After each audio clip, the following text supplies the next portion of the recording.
Selamat datang Sobat Opreker Handphone bersama saya Joko Kendil Smart. Sekarang ini saya masih berada pada Samsung Galaxy A50 dan kondisinya sekarang masih terbongkar seperti ini.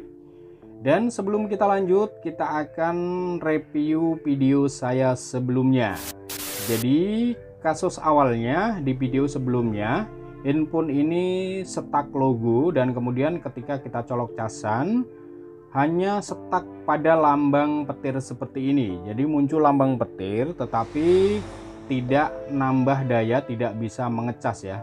Jadi biasanya di sini ada logo presentase baterainya atau logo pengecasan.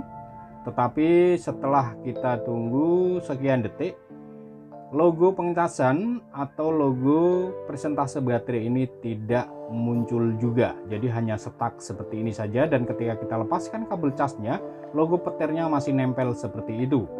Lalu pada waktu itu saya lepaskan baterainya, kemudian saya pasang kembali, lalu saya coba nyalakan, dan memang benar handphone ini bisa menyala ya. Jadi bisa menyala, tetapi di sini stuck pada logo awal. Jadi hang logo pada tampilan awal setelah kita nyalakan ya, hanya muncul tulisan Samsung Galaxy seperti ini. Dan ini setelah kita tunggu sekian detik, handphone ini ternyata tidak mau booting. Biasanya kalau yang normal kan dia mau booting, mengedip, kemudian muncul logo Samsung saja yang berkedip, itu tandanya handphone mau booting. Tetapi di sini setelah saya lihat tidak mau booting juga, tetap seperti itu ya. Dan pada di video yang sebelumnya di sini saya berasumsi handphone ini bisa terjadi karena hardware ataupun software ya. Tetapi setelah saya beberapa hari ini dapat kasus yang sama seperti ini, ternyata kasusnya fix 100% pada hardware-nya. Kasusnya pada IC CPU-nya. Jadi IC CPU-nya ini ada problem di situ. Oke, kita lanjut ke video yang sekarang. Kita langsung preteli saja ya. Kita angkat PCB-nya. Kemudian di sini kita akan gunakan trik ya. Trik sederhana saja untuk memastikan bahwa handphone kasus seperti ini yang kita kerjakan ternyata permasalahannya pada CPU-nya. Jadi di sini kita bisa gunakan trik untuk menganalisanya tanpa menggunakan skema ataupun mengukur tegangan apapun. Jadi kita akan ganjel CPU-nya ini untuk memastikan bahwa IC CPU-nya ini yang bermasalah. Kita ganjel, kita bisa gunakan ganjel apa saja. Di sini saya menggunakan lakban yang saya lapisin beberapa lapis ya. Dan sebelumnya saya sudah bikin ini. Jadi ini ada 5-4 lapis seperti itu. Kemudian untuk ukurannya potong saja, sesuaikan dengan ukuran CPU-nya, kemudian kita tempel seperti ini. Jadi intinya pengganjel ini itu harus lebih tinggi dari komponen yang lainnya ya, seperti itu. Kalau kurang tinggi bisa kita tambahin. Jadi tidak boleh terlalu tipis ataupun terlalu tinggi ya. Anggap saja lebih tinggi sedikit dari komponen yang lainnya atau lebih tinggi dari plat atau kaleng penutup IC-nya. Ya. Oke, kita lanjut. Dan untuk anti panasnya ini biarkan saja masih menempel, lalu kita rakit kembali. Jadi ini gunanya ketika kita nanti kita baut itu CPU-nya itu tertekan, semacam kita press, sehingga ketika ada yang renggang pada pin dari IC CPU-nya itu bisa nempel kembali ya. Jadi ini untuk CPU atau IC yang dilem ya. Jadi yang posisinya dilem, karena kita tidak boleh melakukan rebol atau memanasi kembali untuk IC yang menggunakan lem.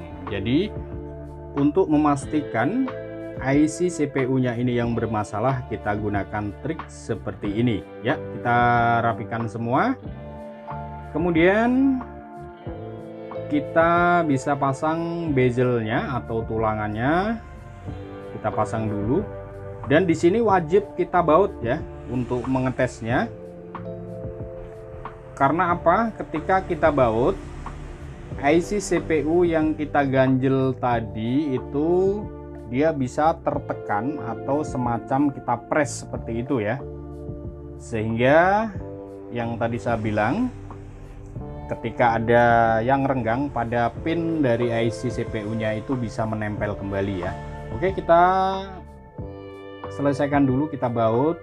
Kita cukup baut yang bagian atas saja ya, untuk memastikan bahwa CPU-nya itu sudah kita press menggunakan ganjel yang kita pasang tadi. Untuk yang bagian bawah tidak usah kita baut. Oke, kita langsung saja kita colok casan ya. Setelah IC CPU-nya kita ganjel, sudah kita press, kita colok casan.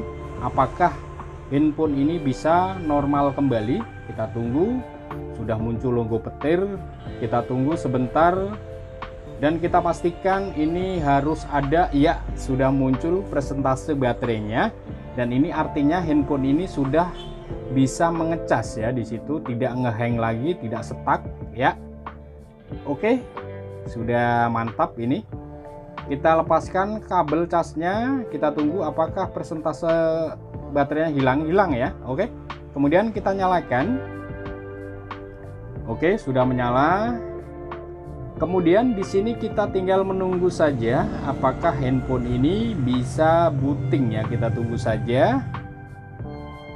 Kita tunggu sebentar lagi. Oke, sudah bisa. Dan ini sudah ada logo Samsung seperti ini yang mengedip ya. Dan ini artinya sudah mantap, handphone sudah bisa booting ya.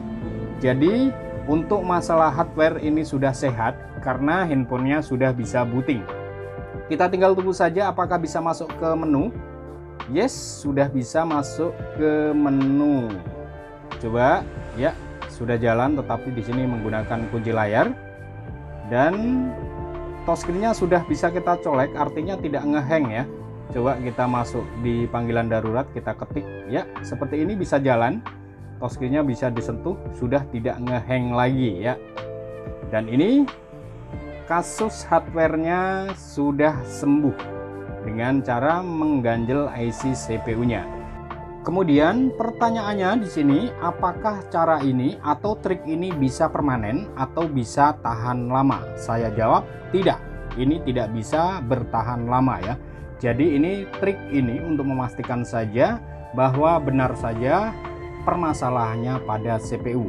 Jadi kalau mau permanen, mau tahan lama, teman-teman harus mengganti CPU-nya. Jadi wajib mengganti CPU-nya kalau hasilnya ini mau permanen. Kalau teman-teman hanya menggunakan trik ini atau berhenti sampai di sini, saya jamin 2-3 hari user pasti akan komplain ke counter sampean. Sekian dulu, terima kasih, semoga bermanfaat dan salam opreker handphone.